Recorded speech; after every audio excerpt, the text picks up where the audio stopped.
The council chamber of Xerion Prime buzzed with angry voices, as representatives from 12 different species argued over who would control the newly discovered hyperspace lanes. Ambassador Zektar of the Vorthak Empire slammed his forearms on the crystalline table, his reptilian features twisted with rage. The insectoid hive queen Isara clicked her mandibles in response, while the ethereal luminari floated higher, their light forms pulsing with indignation. The Outer Rim territories belong to the Vorthak by ancient right. Zektar's voice boomed through his translator device. Our ancestors mapped those stars when your species were still crawling in primitive mud. Queen Isara's compound eyes fixed on the Vorthak ambassador. Ancient claims mean nothing when the collective has actual colonies in those systems. We have built infrastructure, established trade routes, and defended those worlds for 3 centuries. The tension in the room was thick enough to cut with a blade. These hyperspace lanes weren't just shortcuts through space. They were the key to controlling trade across half the galaxy. Whoever controlled them would become the dominant power, while the others would be left scrambling for scraps. High Arbiter Velthos, a being of pure energy contained within a mechanical shell, tried to maintain order. Distinguished delegates, we must find a peaceful solution. War would devastate all our civilizations, but peace seemed impossible. The Crystalline Confederation wanted to split the lanes equally among all species.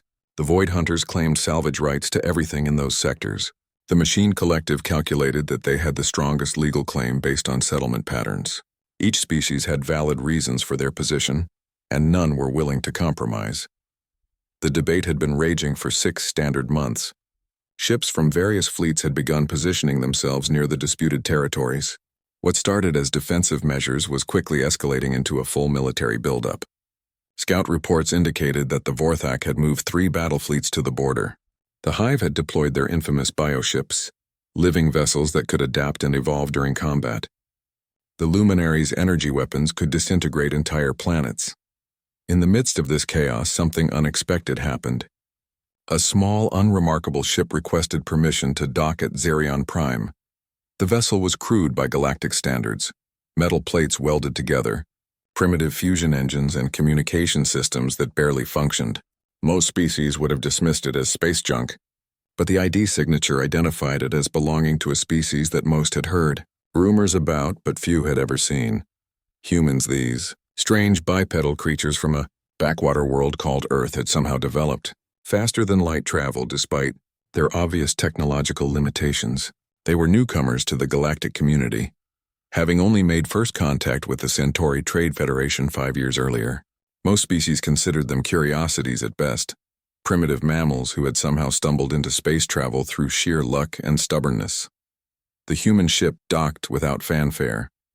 Security scans revealed a single occupant, a female human wearing what appeared to be a modified atmospheric suit.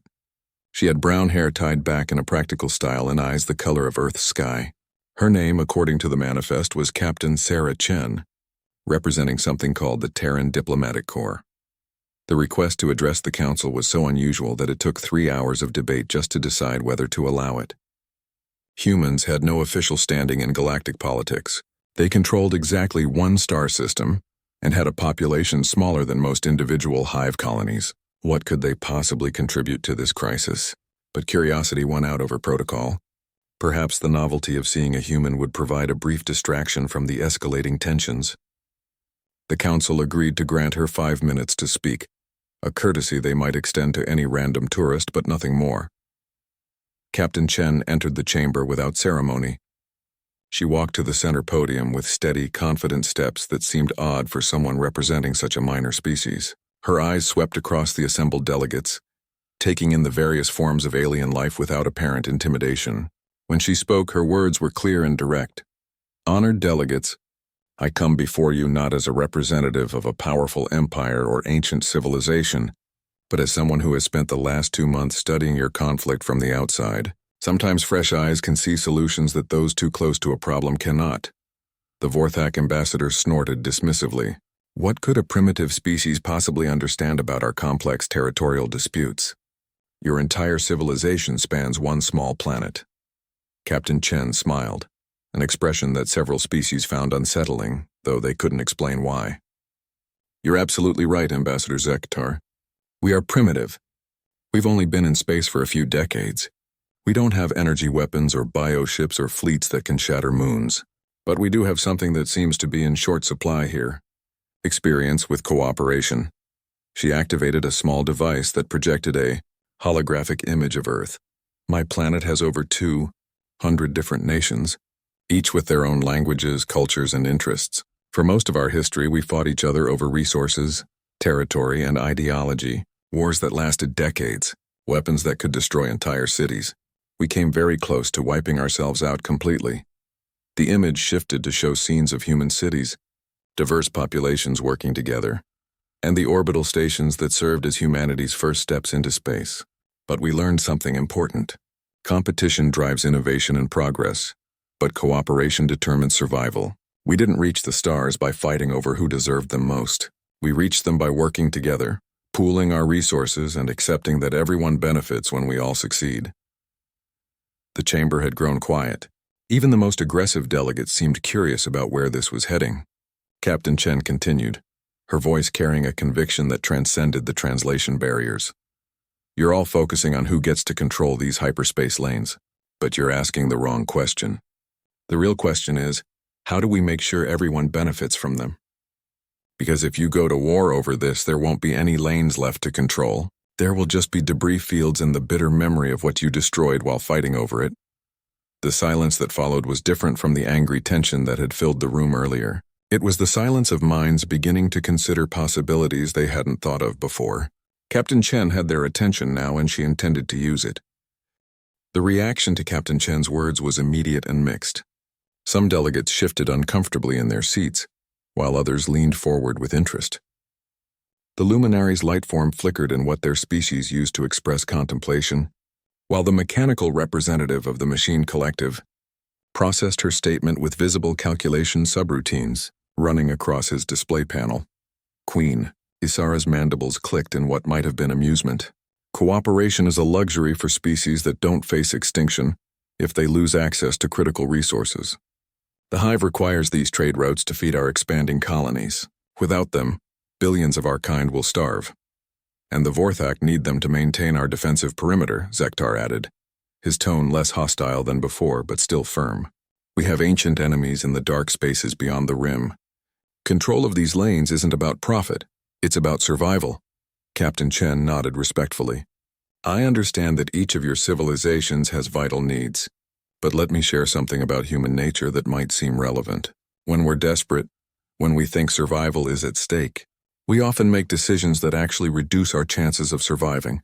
She gestured, and her device projected new images, historical footage from Earth's past. This is from our Second World War, nations fighting over resources and territory while a much greater threat was developing. My ancestors spent so much energy fighting each other that they almost missed the asteroid that nearly wiped out all life on our planet decades later. The same competitive instincts that helped us evolve also nearly destroyed us. The hologram shifted to show collaborative space missions, joint research stations, and the united effort that had led to humanity's first interstellar voyage. We only survived by learning to think beyond immediate threats and short-term gains, by asking not just how do we win, but how do we all keep existing. Ambassador Kelvin of the Crystalline Confederation, whose species communicated through harmonic vibrations, sent a complex musical phrase through the translation system. The human's words carry wisdom, but they also carry naivety. She speaks of cooperation between similar beings on a single world. We represent species so different that we cannot even breathe the same air. How does one cooperate with beings whose very existence is alien? Captain Chen's response surprised everyone. By focusing on what you have in common instead of what makes you different. Every species in this room developed intelligence, built civilizations, and reached for the stars. You all create art in some form, even if we can't understand it. You all value the survival and prosperity of your people. You all fear losing what you've built. She paused, letting that sink in before continuing. But most importantly, you all face the same challenge that every sapient species eventually encounters. The choice between growing together or destroying each other. And right now you're all choosing destruction because you think it's the safer path. The Void Hunter representative, a being that existed partially in normal space and partially in hyperspace dimensions, spoke through a device that made reality shimmer around its words. The human assumes that cooperation is possible between our kinds. But trust requires understanding, and understanding requires time. We do not have time. Military buildup in the disputed sectors increases daily. Someone will fire the first shot soon, whether intentionally or by accident. Then we need to change the game before that happens, Captain Chen said. You're all preparing for war because you believe it's inevitable. But what if there was a fourth option you haven't considered? High Arbiter Velthos, who had been silent since Chen began speaking, finally spoke. The Council has explored every possible diplomatic solution. Partition, rotation, joint administration, all have been rejected by one faction or another. What could you possibly suggest that our finest legal and diplomatic minds have not considered? Captain Chen smiled again, and this time several delegates recognized something unsettling in that expression. It wasn't arrogance or mockery. It was the look of someone who had information that others lacked. You've been thinking like galactic powers with established territories and ancient claims, but I've been thinking like a human. She activated her device again, and this time the hologram showed something that made every delegate in the room focus with sudden, intense interest. It was a star chart, but not of the disputed territories. This showed a region of space that had been marked as empty on every galactic survey for the past 1,000 years. 3 days ago, a human survey team made an interesting discovery. We found something in the supposedly empty sectors beyond the disputed hyperspace lanes, something that changes everything you think you know about those trade routes. The silence in the chamber was now complete. Even the background hum of life support systems seemed to pause as every being present focused on the human's words. The hyperspace lanes you're fighting over, they're not natural phenomena. They're artificial. Someone built them. Someone with technology far more advanced than anything any of our species possesses, and they're still there. The implications hit the room like a physical wave. If the lanes were artificial, then someone had created them. If they were still maintained, then whoever built them might still be active. And if that was true, then the question of which species would control them might be entirely irrelevant.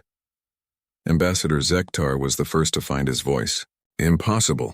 Our deepest scans have never detected any artificial structures in those regions. The lanes appear to be natural distortions in space-time. That's because you were looking with the assumption that they were natural, Captain Chen replied. Human scanning techniques are primitive compared to yours, but sometimes primitive methods notice things that sophisticated ones miss. When you're looking for natural phenomena, you filter out anything that seems artificial, but when you don't know what you're looking for, you see everything.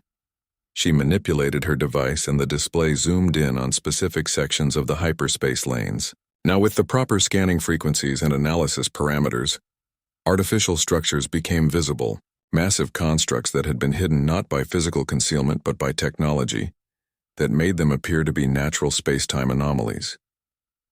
The entities that built these lanes are still monitoring them, still maintaining them, and based on our preliminary analysis of their communication patterns, they've been watching this entire conflict with considerable interest. Queen Isara's mandibles clacked rapidly, a sign of extreme agitation among her species. You're suggesting that there's a species powerful enough to build galactic infrastructure without any of us detecting them? A species that's been observing us? I'm not suggesting it, Captain Chen said calmly. I'm telling you it's confirmed. My ship received a direct communication from them 12 hours ago. They're called the Architects, and they want to meet with us. All of us together. The chamber erupted in voices as every delegate began speaking at once. Some demanded proof, others questioned human credibility, and a few began calculating the military implications of such a revelation. But Captain Chen raised her hand, and something in her manner made them all fall silent again. There's something else you need to know. The Architects haven't remained hidden because they're afraid of us. They've remained hidden because they were waiting for us to prove we could work together instead of destroying each other. The hyperspace lanes? They're a test. And right now we're failing it spectacularly. The revelation that the hyperspace lanes were a test sent shockwaves through the chamber. Every delegate began transmitting urgent messages to their home governments while simultaneously demanding more proof from Captain Chen. The orderly, diplomatic proceeding dissolved into chaos as species that had barely tolerated each other moments before were forced to confront the possibility that they were being evaluated by beings whose technology made their own seem primitive. Ambassador, Zektar's scales had shifted to a deep purple. a color that indicated extreme stress among his species. If what you claim is true, human, then these architects have been manipulating galactic politics for centuries. Every trade route, every exploration mission, every expansion effort, all of it could have been guided by their hidden infrastructure. Captain Chen nodded grimly. That's exactly what they told me. They've been subtly influencing the development of spacefaring civilizations for millennia, guiding species toward this moment. The discovery of the hyperspace lanes wasn't an accident. It was orchestrated to create exactly this situation. The Machine Collective's representative processed this information with visible distress, his optical sensors flickering as processing subroutines overloaded. The probability matrices are catastrophic. If a species with such technological superiority has been manipulating events, then none of our strategic calculations have any validity. We have been operating on false assumptions about the nature of galactic reality. High Arbiter Velthos floated closer to the center podium, his mechanical shell humming with agitation. Captain Chen, you must understand the implications of what you're telling us. If these architects can remain hidden despite our most advanced detection systems, if they can manipulate hyperspace itself, then they could eliminate any of our civilizations without us even knowing we were under attack. That's precisely why they've remained hidden, Captain Chen explained. They're not interested in conquering anyone. According to their message, they've watched thousands of species reach the same crossroads throughout the galaxy. Some choose cooperation and are welcomed into what they call the greater community. Others choose conflict and, she paused, letting the implication hang in the air.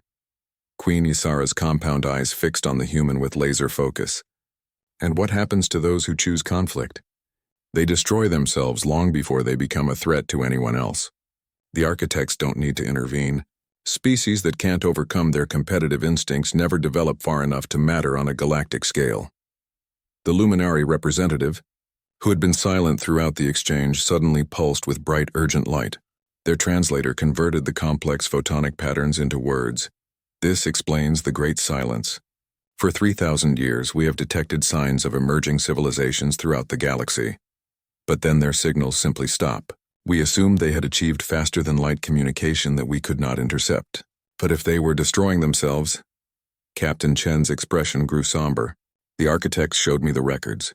Over the past 10,000 years, more than 200 species have reached the point where you are now. 47 chose cooperation and joined the greater community. The rest fought wars that left their worlds uninhabitable or their civilizations broken beyond repair. The silence that followed was heavy with the weight of cosmic responsibility.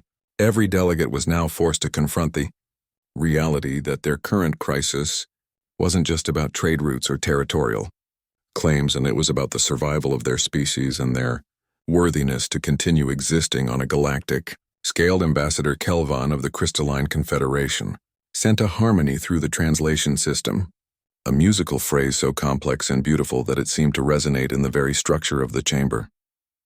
The translation read, "If this test is real, then we face a choice that will echo through eternity." But how do we know the human speaks truth? What proof exists beyond words? Captain Chen reached into her atmospheric suit and withdrew a small crystalline device unlike anything any of the delegates had ever seen. It seemed to exist in multiple dimensions simultaneously, its surface showing patterns that hurt to look at directly. When she placed it on the podium, the entire chamber fell silent as every scanning system in the room focused on the object. This is their communication device. They called it a reality anchor. It allows limited interaction between our dimensional space and theirs. If your scientists analyze this, they'll confirm that its technology is beyond anything our combined civilizations could produce. The Void Hunter representative approached the device with obvious fascination. Being partially extra-dimensional themselves, they could perceive aspects of the object that others could not. The mathematical structures are impossible. The energy patterns exist in configurations that should collapse instantly, yet they remain stable. This technology manipulates fundamental forces that we barely understand. That's not all, Captain Chen continued. The architects have given us 72 hours to reach a unanimous decision. Either all 12 species agree to a cooperation framework for the hyperspace lanes, or they will deactivate the lanes permanently and withdraw their offer to join the greater community. The implications hit the delegates like a physical blow. Without the hyperspace lanes, galactic trade would collapse. Colonies would be cut off from their homeworlds. The economic and social devastation would be catastrophic, and the opportunity to join an advanced galactic civilization would be lost forever. Ambassador Zektar slammed all four arms on the table again, but this time his anger was mixed with desperation. 72 hours to reach unanimous agreement on an issue we've been fighting over for 6 months? It's impossible. Our governments will never authorize such a radical change in such a short time. Then maybe you need to stop thinking like governments and start thinking like people, Captain Chen said. The architects aren't interested in your official positions or your ancient territorial claims. They want to know if your species can put survival and growth ahead of pride and competition. Queen Isara's mandibles clicked in rapid patterns as she processed the situation. The human proposes an interesting perspective, but cooperation requires trust, and trust requires understanding. How do we know that any agreement we reach will be honored by all parties? What prevents one species from cooperating just long enough to gain access to architect technology, then using that advantage to dominate the others? It was the Luminari representative who answered, their light form pulsing with what might have been hope. Perhaps that is exactly the test. Not whether we can cooperate when it's easy, but whether we can trust each other when the stakes are ultimate. The architects must already know our individual capabilities and tendencies. They are evaluating our collective potential.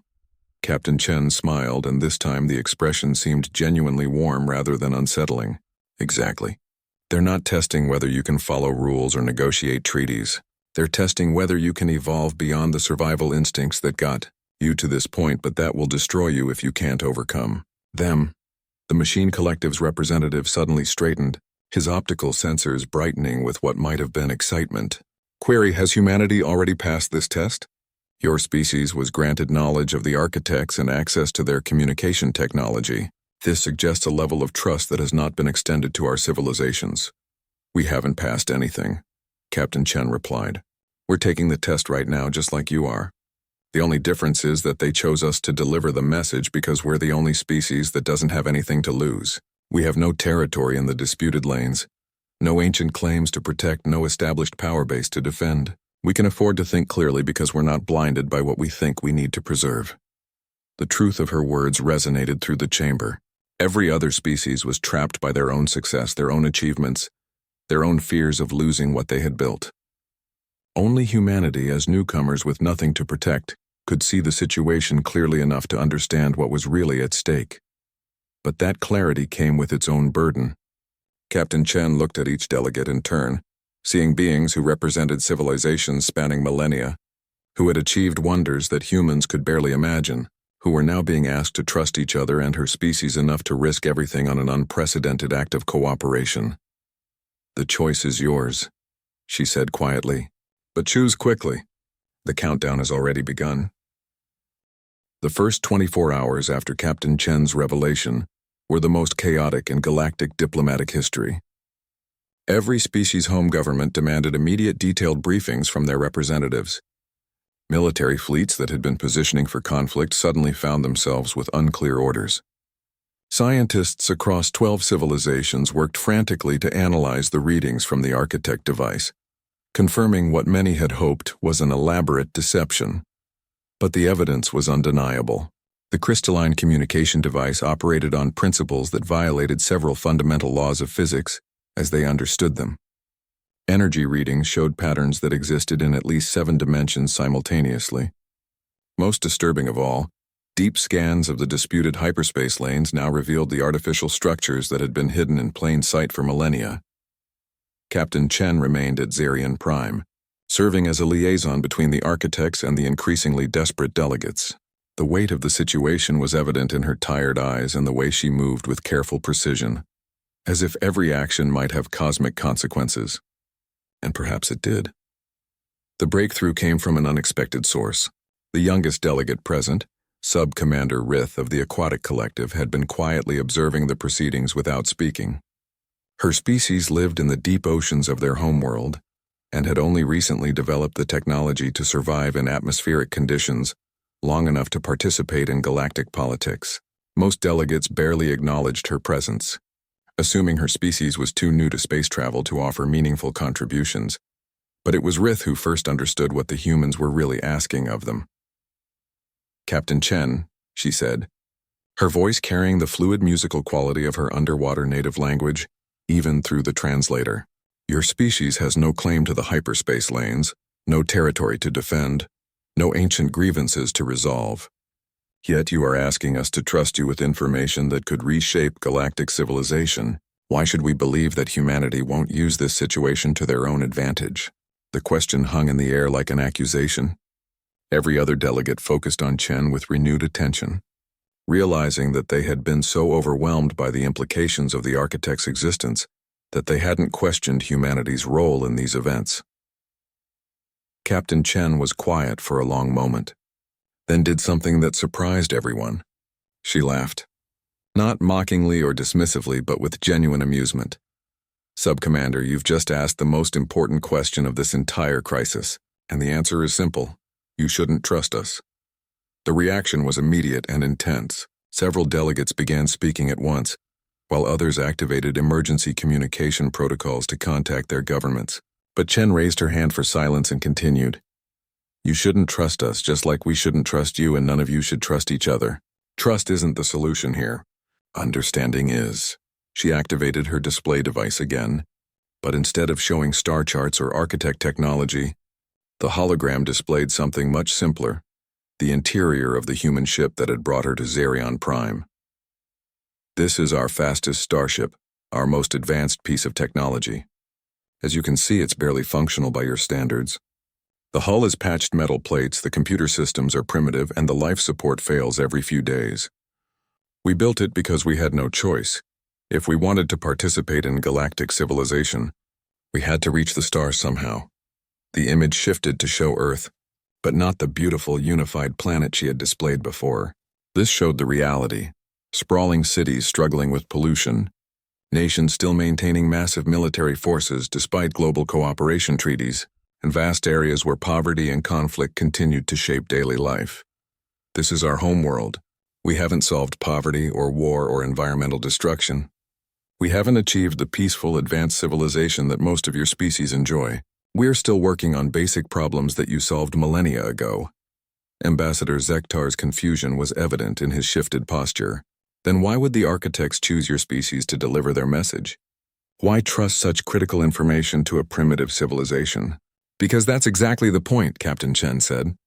"We're not advanced enough to have hidden agendas about galactic dominance. We're not powerful enough to manipulate this situation to our advantage. We're not even developed enough to understand most of the technology we're dealing with. The architects chose us precisely because we have nothing to gain and everything to learn." She gestured to the assembled delegates, each representing civilizations that spanned star systems and possessed technology beyond human comprehension. "Every one of your species has more to lose than to gain from true cooperation. You have established territories, existing power structures, ancient rivalries, and centuries of precedent that would be disrupted by the kind of fundamental change the architects are asking for." The Luminari representative pulsed with sudden understanding. "The humans serve as neutral arbitrators not because they are wise or powerful, but because they are irrelevant to our existing conflicts." "Exactly," Chen confirmed. "We can see clearly because we're standing outside your power struggles. But more importantly, we can afford to be honest because we have no reputation to protect, no empire to preserve, no ancient dignity to maintain." Queen Isara's mandibles clicked in what might have been approval. "So the test is not whether we can trust humans, but whether we can trust each other enough to work with beings who have no investment in our success or failure." "That's part of it," Chen agreed. "But there's something more fundamental happening here. The architects aren't just testing whether you can cooperate on sharing resources. They're testing whether you can evolve beyond the thinking that got you into this situation." She paused, looking at each delegate individually before continuing. "Every species in this room achieved interstellar travel through competition. You fought for resources on your homeworlds, competed with other nations or factions, and eventually reached space because the strongest, smartest, or most determined groups drove technological advancement. Competition made you successful." The hologram shifted to show recordings from the past 6 months of negotiations, displaying the anger, accusations, and gradually escalating tensions that had brought them to the brink of war. But the same competitive instincts that lifted you to the stars are now threatening to destroy everything you've built. You're trying to solve a cooperation problem with competition-based thinking, and it doesn't work. It can't work. That's why you've been fighting for 6 months without progress. Sub-Commander Rith floated closer to the center of the discussion area, her environmental suit allowing her to move with the fluid grace of her aquatic nature. Captain Chen, your analysis suggests that our fundamental nature as species is incompatible with the cooperation the architects require. How does one overcome evolutionary programming that has been successful for millions of years? By remembering that evolution doesn't stop, Chen replied. The traits that helped your species survive and thrive in their early development aren't necessarily the traits needed for the next stage. Humans went through the same process. For most of our history, tribal thinking and aggressive competition were essential for survival. But when we developed weapons capable of destroying our entire planet, those same instincts became existential threats. The chamber fell silent as delegates processed this perspective. They were being asked not just to share resources or negotiate territorial agreements, but to fundamentally alter the thinking patterns that had defined their civilizations for millennia. The architects have seen this transition attempted by hundreds of species, Chen continued. Most fail because they try to maintain their old competitive advantages while pretending to cooperate. They make agreements they plan to break, form alliances they intend to abandon, and share resources only until they can find ways to claim them exclusively. High Arbiter Velthos suddenly straightened within his mechanical shell. You're suggesting that true cooperation requires abandoning the pursuit of advantage entirely, that we must choose collective benefit over individual gain not just in this crisis, but as a permanent philosophical shift. I'm not suggesting it, Captain Chen said. The architects are requiring it, and they have 48 hours to see if it's possible. The countdown continued, and with each passing hour, the choice became clearer and more terrifying. The delegates weren't just deciding how to share hyperspace lanes. They were deciding what kind of civilizations they wanted to become. With 36 hours remaining, the situation took an unexpected turn. Reports began flooding in from across the galaxy that the military fleets positioned near the disputed territories were experiencing systematic equipment failures. Weapon systems powered down without explanation, navigation computers displayed impossible readings, and communication arrays transmitted only static. The failures weren't random accidents. They were precisely targeted to neutralize offensive capabilities while leaving life support and basic propulsion intact. Every ship remained safe and functional, but none could engage in combat operations. The message was clear. The architects were not merely observers in this test. Captain Chen received an update through the crystalline communication device that made her face go pale. When she announced the news to the assembled delegates, the chamber erupted in voices that transcended species barriers in their shared concern. The architects have informed me that the equipment failures are not punitive measures, she said, her voice cutting through the chaos. They are preventive ones. Their analysis indicates that several species have developed contingency plans to use force if the negotiations fail. The weapons deactivation is to ensure that the test remains focused on cooperation rather than military leverage. Ambassador Zektar's scales had shifted to a deep red, indicating extreme agitation. This is unacceptable interference. The Vorthak Empire maintains the right to defend our legitimate interests. We demand the immediate restoration of our fleet capabilities. And the Hive requires military readiness to protect our colonial territories, Queen Asara added, her mandibles clacking in rapid, angry patterns. These architects speak of cooperation while demonstrating dominance through superior force. How is this different from conquest? The Machine Collective's representative processed this question with visible calculation streams running across his display panel. Analysis. The architects possess the capability to disable our military forces without causing casualties or permanent damage. If conquest was their objective, they could achieve it without negotiation. The equipment failures appear designed to eliminate the possibility of violence while preserving all other options. It was Sub-Commander Rith who offered the most insightful observation. Perhaps the true test is not whether we can cooperate while maintaining the ability to fight, but whether we can cooperate when fighting is impossible. They have removed our security blankets to see if we can find security and trust instead. Captain Chen nodded grimly. That's exactly what they told me. Every species that has failed this test did so because they held back something. Some advantage, some weapon, some secret plan that would give them dominance if cooperation failed.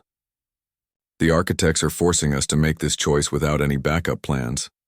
The reality of their situation was settling in like a cold weight. Without military options, without the ability to threaten or intimidate, the delegates were left with only their words and their willingness to find common ground. For civilizations that had built their power on strength and territorial control, it was terrifyingly unfamiliar territory. High Arbiter Veltos floated to the center of the chamber, his mechanical shell humming with what might have been determination. Distinguished delegates, we must face the truth of our situation. We can continue arguing about who deserves what based on ancient claims and traditional power structures, or we can focus on creating something new that serves everyone's legitimate needs. Easy words from a species that has no territorial claims in the disputed regions, muttered the representative of the Void Hunters, their partially dimensional existence making their voice echo strangely through the chamber. But perhaps that's exactly the perspective we need, interjected the Luminari representative, their light form pulsing with sudden intensity. We have all been thinking about this crisis as if it were a traditional territorial dispute. But the humans are correct. This requires fundamentally different thinking. Captain Chen activated her device again, displaying a new image that made every delegate focus with sharp attention. It was a comprehensive economic analysis of what would happen if the hyperspace lanes disappeared entirely. The architects showed me the projections. If the lanes are deactivated, galactic trade will be reduced by 73% within 6 months. Colonial worlds that depend on supply lines will face critical shortages. Several species will lose access to resources essential for their survival. The economic collapse will be followed by social upheaval, political instability, and eventually the breakdown of interstellar civilization as we know it. The numbers were stark and undeniable. Every species would suffer catastrophic losses if cooperation failed. But the data also revealed something else. The benefits of success were equally dramatic. However, if all species commit to genuine cooperation in managing the hyperspace lanes, the architects have indicated they will provide access to enhanced navigation technologies that would increase trade efficiency by over 400%. New lanes could be constructed to connect isolated regions. Travel times between distant star systems would be reduced from months to weeks. Queen Ysara's compound eyes reflected the holographic data as she processed the implications. The rewards for cooperation exceed the current value of the disputed territories by several orders of magnitude. But this requires trusting not only the other species present, but also beings whose motivations and nature we do not understand. That may be the most important part of the test, suggested Ambassador Kelvon of the Crystalline Confederation, his harmonic communication taking on complex overtones that the translator struggled to render. The willingness to trust beyond the boundaries of understanding, to accept that some partnerships require faith rather than certainty. The Void Hunter representative shimmered between dimensions, their voice carrying a note of what might have been wonder. In our exploration of hyperspace, we have encountered evidence of vast networks of cooperation between species we cannot identify.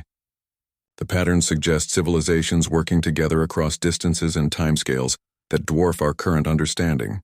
Perhaps the architects are offering us entry into something far greater than we have imagined. Captain Chen watched the delegates as understanding began to dawn on their faces. They were starting to grasp that this wasn't just about sharing trade routes or avoiding war. It was about evolving to a completely different level of existence, one where cooperation wasn't just a tool for managing conflict, but the foundation for achievements beyond their current imagination. "There's something else you should know," she said quietly. "The architects told me that species who join the greater community don't just gain access to advanced technology.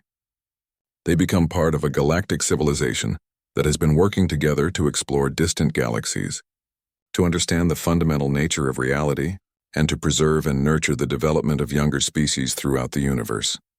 The silence that followed was profound. Every delegate was confronting the possibility that their current crisis was not an ending but a beginning, the first step toward a form of existence that transcended everything they thought they knew about. Limitations and possibilities. But with 24 hours remaining, the question remained, could they abandon the competitive thinking that had defined their entire evolutionary history? Could they trust each other enough to step into an uncertain but potentially magnificent future? The next decision would determine not just their immediate survival, but the trajectory of their civilizations for millennia to come. The final 18 hours brought a transformation that nobody had anticipated. As word of the architect's ultimatum spread throughout the galaxy, something unprecedented began to happen. Citizens from every species started communicating directly with each other, bypassing their governments entirely. Young Vorthak students reached out to hive colonies to share research projects. Crystalline Confederation artists collaborated with luminary light sculptors to create beauty that transcended their individual capabilities. Machine collective programmers worked with human engineers to solve computational problems that neither could address alone. The galactic communication networks, normally used for official diplomatic and commercial traffic, became flooded with personal exchanges between individuals who had never spoken to anyone outside their own species.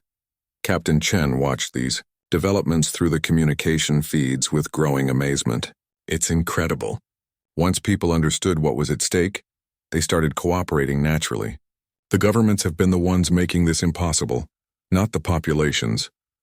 High Arbiter Velthos processed the incoming data streams with obvious surprise. The civilian population is demonstrating cooperation capabilities that exceed our diplomatic projections by significant margins. Individual citizens are voluntarily sharing resources, knowledge and assistance across species boundaries, without formal agreements or oversight. The grassroots cooperation movement was having an unexpected effect on the military fleets positioned near the disputed territories. Despite their disabled weapon systems, ship crews from different species began coordinating rescue operations for vessels experiencing mechanical failures. They shared supplies, provided technical assistance, and even started joint recreational activities during the long hours of waiting. Sub-Commander Rith, monitoring the naval communications, reported with obvious delight. Captain Chen, some of the fleet commanders are requesting permission to maintain their current cooperative arrangements, even after the crisis is resolved. They report that interspecies crews are solving problems more efficiently than homogeneous teams. But while the citizens embraced cooperation with surprising enthusiasm, the government representatives remained locked in traditional patterns of negotiation. Each delegation continued to demand guarantees, territorial concessions, and assurances that their specific interests would be protected. Ambassador Zektar was becoming increasingly frustrated as reports arrived showing Vorthak citizens working productively with members of species his government considered traditional enemies. This is madness. Our people are sharing military engineering secrets with the Hive. They're teaching our defensive strategies to potential invaders. And the Hive is sharing biotechnology with the Vorthak, Queen Isara replied with mandibles clicking in what might have been amusement. Our citizens seem less concerned about potential threats than about potential opportunities. Perhaps they understand something we do not. The luminary representative pulsed with sudden insight. The citizens are not burdened by the responsibility of maintaining existing power structures. They can embrace change because they do not fear losing authority or status. We as representatives of established systems are paralyzed by the need to preserve what we have built. Captain Chen turned away from the communication feeds to face the delegates directly. That's exactly right. Your people are showing you that cooperation is not only possible, but beneficial. The only thing preventing agreement is your fear of losing control. The Machine Collective's representative ran complex analysis algorithms before responding. Query: if cooperation generates superior outcomes for all participants, why does governmental-level coordination remain problematic? Analysis suggests that institutional preservation instincts override optimization protocols. Because institutions evolve differently than individuals, Chen explained. Your governments were designed to compete for advantage and protect against threats. They're doing exactly what they were created to do. But the situation has changed faster than the institutions can adapt. With 12 hours remaining, the breakthrough finally came from an unexpected source. A joint communication arrived from the disabled military fleets. Fleet commanders from all 12 species had signed a collaborative statement requesting that their governments accept the Architects' Cooperation Framework. The GI document was unprecedented in galactic history. Military leaders openly advocating for policies that their civilian governments opposed. But their reasoning was clear and compelling. The cross-species cooperation they had experienced during the crisis had demonstrated capabilities that far exceeded anything they could achieve individually. Admiral Thexka of the Vorthak 4th Fleet summed up the military perspective. Honored delegates, we have discovered that our previous understanding of strength was fundamentally flawed. True strength lies not in the ability to destroy enemies, but in the ability to turn potential enemies into allies. The combined capabilities of our cooperative fleet arrangements exceed the sum of our individual capacities by factors we had not thought possible. Queen Isara received similar reports from Hive military commanders. Our bioship pilots report that integration with mechanical and energy-based systems has created hybrid capabilities that transform our entire understanding of space combat. The synergies are remarkable. The citizen cooperation movement and military endorsements created unprecedented pressure on the diplomatic delegations. For the first time in the crisis, the governments found themselves more conservative and resistant to change than their own populations and military forces. Ambassador Kelvan's harmonic communication carried overtones of wonder and confusion. Our entire social structure assumes that governments lead change while populations resist it. But in this situation, our people are ahead of us in recognizing beneficial transformation. How do we reconcile institutional responsibility with popular wisdom? Maybe that's the real test, Captain Chen suggested. Not whether you can make your people accept difficult decisions, but whether you're wise enough to accept the wisdom they're showing you. The Void Hunter representative shimmered between dimensions with what might have been excitement. In hyperspace exploration, we have learned that the most significant discoveries come from abandoning preconceived navigation routes. Perhaps governmental policy requires similar flexibility. High Arbiter Velthos floated in the center of the chamber, his mechanical shell humming with processing activity as he compiled data from across the galaxy. Distinguished delegates, the evidence is overwhelming. Cooperation is not only possible but actively beneficial for all our species. The only remaining question is whether we have the courage to lead our civilizations into a new era, or whether we will force them to leave us behind. The words hit the delegates like a physical force. They were facing the possibility that their resistance to change would make them irrelevant to their own species' futures. Their people had already chosen cooperation. Their military forces had embraced it. The only holdouts were the governmental institutions that supposedly existed to serve their population's interests. With 8 hours remaining until the architect's deadline, the delegates faced the most difficult decision in their civilization's histories: whether to trust their people's judgment more than their own fears. The next few hours would determine whether governmental wisdom could catch up with popular understanding, or whether the old systems would have to be abandoned entirely for new forms of organization better suited to a cooperative galactic civilization. In the final 4 hours, something remarkable happened that nobody had predicted. The crystalline communication device that Captain Chen had received from the architects began to glow with increasing intensity, and new voices joined the conversation, not from distant star systems, but from the greater community itself. The holographic display filled with images of beings unlike anything the delegates had ever seen. Some appeared to be evolved versions of familiar species types, while others defied any attempt at classification. They moved through environments that seemed to exist in multiple dimensions simultaneously, their technology so advanced that it appeared indistinguishable from magic. "Greetings," said a voice that somehow communicated directly to each delegate in their most comfortable conceptual framework. "We are representatives of species who face the same choice you face now. We have come to share what we learned." The first speaker appeared to be a highly evolved aquatic being, similar in basic form to Sub-Commander Rith but adapted to exist in both water and vacuum simultaneously. "I am Deep Singer Coral Thaness of the Abyssal Collective. My species chose cooperation 12,000 years ago. We were dying from the poisoning of our ocean worlds when the architects offered us the same choice they offer you." The image shifted to show magnificent underwater cities that existed in perfect harmony with their natural environments. where technology and biology had merged so completely that the distinction had become meaningless. Cooperation did not mean abandoning our nature or our achievements. It meant learning to enhance them through connection with others. A second being appeared, composed of what looked like crystallized energy in a roughly humanoid shape. I represent the synthesis, what became of 3 different mechanical species that chose to merge their individual capabilities into something greater. We discovered that consciousness shared is consciousness multiplied, not diminished. More representatives appeared, each telling the story of how their species had faced the same crisis and the transformation that followed. The messages were consistent. Cooperation had not diminished their individual natures, but had amplified their capabilities beyond anything they could have achieved alone. But it was the final speaker who provided the most crucial perspective. The being appeared almost human, but clearly represented an evolutionary path millions of years beyond Earth's current development. I speak for those who chose as your species chooses now.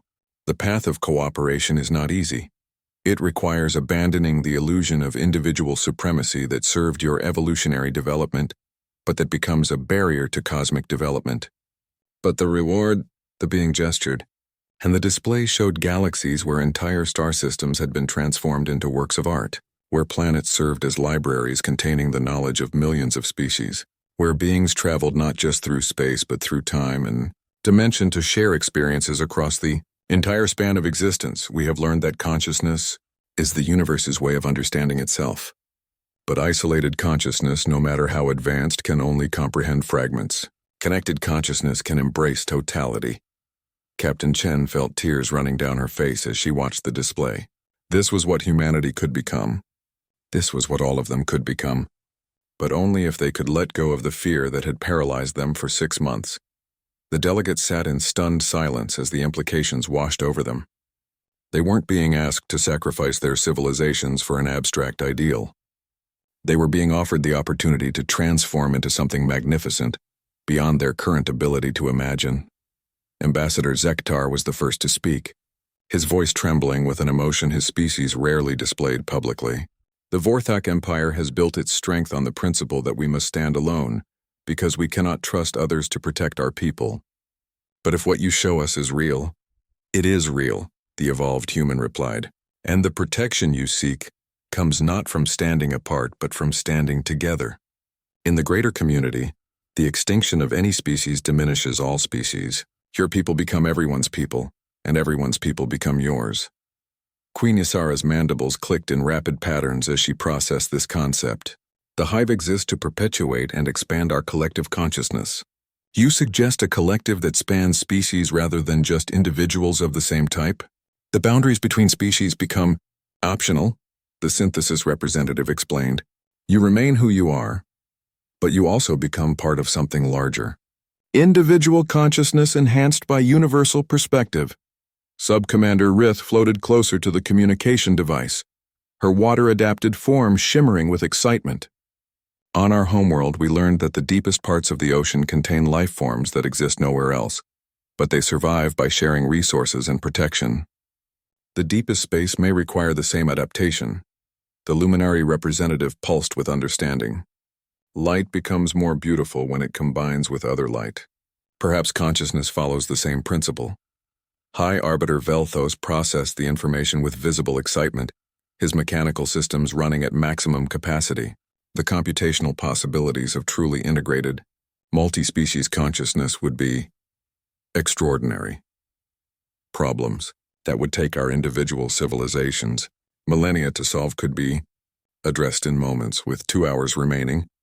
The shift in the chamber was palpable. Fear was being replaced by wonder, suspicion by anticipation. The delegates were beginning to understand that they weren't being asked to diminish themselves, but to discover what they could become. But it was the machine, Collective's representative, who asked the crucial question. The path you describe is clearly beneficial, but it is also irreversible. Once we join this greater community, can we ever return to isolated existence? The evolved human's expression carried infinite compassion. Would you choose to return to crawling after learning to fly? Would you choose blindness after gaining sight? The question answers itself.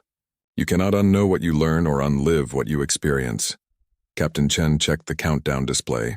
1 hour and 37 minutes remained. She looked at each delegate, seeing the internal struggle between fear and hope playing out on features adapted to express emotion in completely different ways. "The choice is yours," she said quietly. "But whatever you decide together. The architects aren't interested in partial cooperation or conditional agreements. This is all or nothing." Ambassador Zektar stood up slowly, his forearms spread in a gesture that his species used to indicate formal declaration. "The Vorthak Empire has spent 3,000 years preparing for threats that might destroy us. Perhaps it is time to prepare for opportunities that might transform us." One by one, the other delegates rose as well. Queen Isara, Sub-Commander Rith, the luminary representative whose light form blazed with decision, Ambassador Kelvan, whose harmonic communication filled the chamber with the most beautiful sounds any of them had ever heard. "We choose cooperation," High Arbiter Velthos announced, speaking for all of them. "We choose transformation. We choose to discover what we can become together." The crystalline communication device blazed with light so brilliant, it should have been blinding, but somehow it was merely beautiful. The architect's response came not in words but in direct understanding that flowed into every mind present. The test was complete. The age of isolation was ending. The age of unity was about to begin, and in the depths of space, ancient mechanisms that had waited patiently for millennia began to awaken, ready to welcome 12 more species into a community that spanned galaxies and embraced the infinite. Potential of consciousness working together toward wonders that none could achieve alone. The galaxy had not teetered on the brink of war. It had teetered on the brink of transcendence. And one human, speaking for the newest and least powerful of species, had helped them all take the step that changed everything.